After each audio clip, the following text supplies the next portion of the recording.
दोस्तों नमस्कार। आज अपन जानेंगे कि स्थायीकरण का फॉर्म किस प्रकार अप्लाई करें, शाला दर्पण पे किस प्रकार लॉगिन करके और ऑनलाइन फॉर्म फिल करें। इसके लिए सबसे पहले अपन शाला दर्पण को ओपन करेंगे। स्टाफ लॉगिन आईडी ओपन करने पर इस प्रकार आपके शाला दर्पण ओपन हो जाएगा। शाला दर्पण ओपन करने के बाद यहाँ पे 3 डॉट पे क्लिक करें। 3 डॉट पे क्लिक करने के बाद में यहाँ पे फॉर्म पर क्लिक करें। 3 डॉट और फॉर्म पर क्लिक करेंगे अपन। एप्लीकेशन डिपार्टमेंटल सर्विस, फिर यहाँ पे फॉर्म ओपन करेंगे। जैसे यहाँ पे फॉर्म ओपन करेंगे अपन तो ये धीरे धीरे फॉर्म ओपन करने के बाद इस प्रकार का पॉपअप आपके खुलेगा। उसमें आप सबसे पहले जाएंगे कन्फर्मेशन फॉर्म। यहाँ पे सभी प्रकार के फॉर्म दे रखे हैं, जैसे एससीपी है, कन्फर्मेशन है, एनओसी है, विदेश यात्रा है। तो अपने कन्फर्मेशन फॉर्म पर क्लिक करेंगे। जैसे ही कन्फर्मेशन फॉर्म पर क्लिक करेंगे ये लॉग आउट हो गया है, वापस लॉगिन करेंगे। जैसे ही कन्फर्मेशन फॉर्म पर क्लिक करेंगे तो इस प्रकार का फॉर्म आपके ओपन होगा। उसमें आपकी डिटेल डालेंगे, आपका नाम, एम्प्लॉय आईडी और आपका पद और विषय है वो ऑटोमेटिक आएगा। यहाँ पर आप अपना स्थायीकरण का पद डालें, टीचर लेवल L2।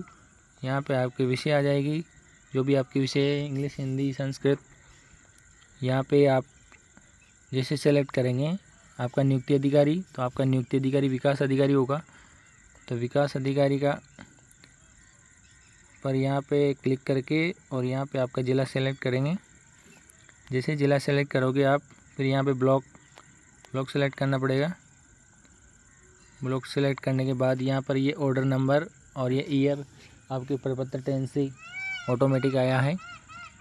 उसके बाद में यहाँ पे कहा गया कि परिणाम रिवाइज, तो आपका परिणाम यदि रिवाइज है तो हाँ करना है, यानी तो नो करना है। उसके बाद में आपकी कैटेगरी, उसके बाद में आपके पिता का नाम, date of birth, mobile number और आपके वर्तमान पद पर कार्यकरण की तिथि।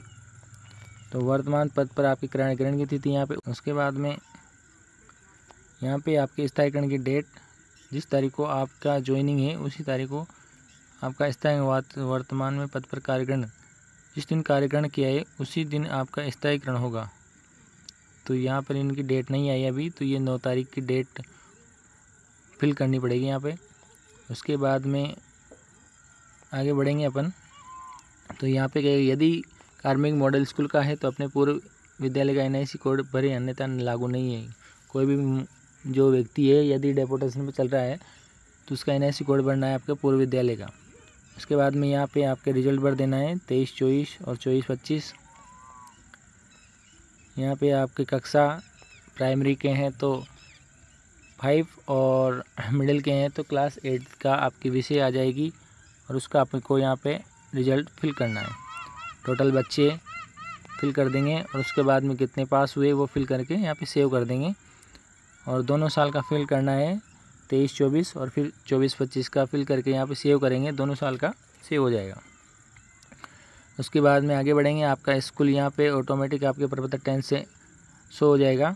उसके बाद में यहाँ पे आपकी CL फिल करनी है। तो यहाँ पे बहुत सारे अवकाश दे रखे हैं, उसमें आपको आकस्मिक अवकाश पे जाना है।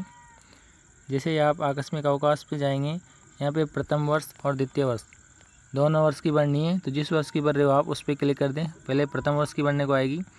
डेट, जिस दिन आपने CL लिए उस दिन की डेट, जैसे मैं भर देता हूँ 1/10/2025। उसके बाद में फिर वापस 1/10/2025।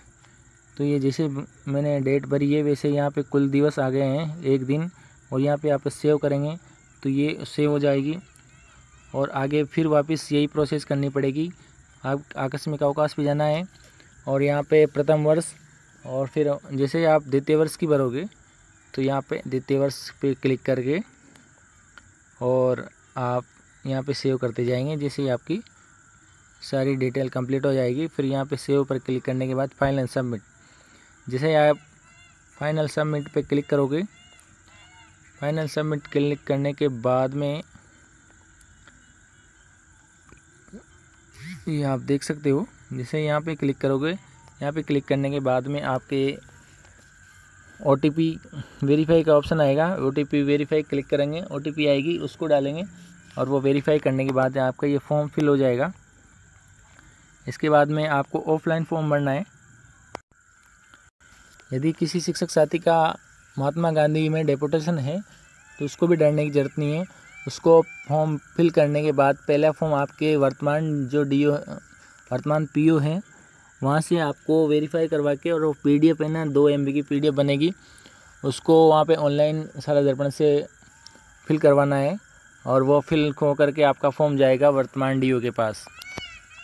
वहाँ से फिर वर्तमान जो DO है वो आपका पूर्व जो DO था उसको फॉरवर्ड करेगा और स्थायीकरण आपका वहीं से होगा। उसमें आपके दोनों जगह के सेवा संतुष्टि लगेंगे, रिजल्ट लगेगा, ये सारी कंप्लीट डॉक्यूमेंट लगेंगे और आपका जो स्थायीकरण होगा वो पूर्व DO से ही होगा।